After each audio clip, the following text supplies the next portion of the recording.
Bharat GDP తగ్గిపోతుంది.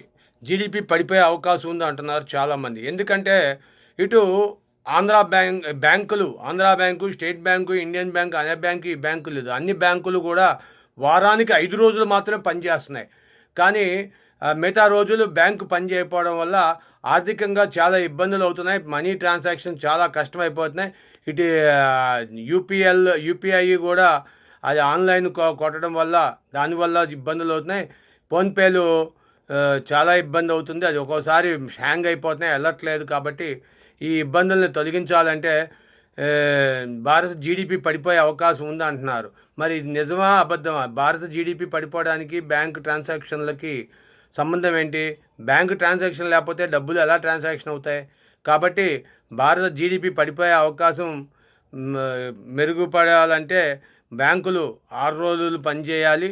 లేకపోతే 7 రోజులు పనిచేసినా పర్వాలేదు. అంతేగాని బ్యాంకులు 5 రోజులు పనిచేస్తే జీడీపీ పడిపోవడం తప్పనిసరి.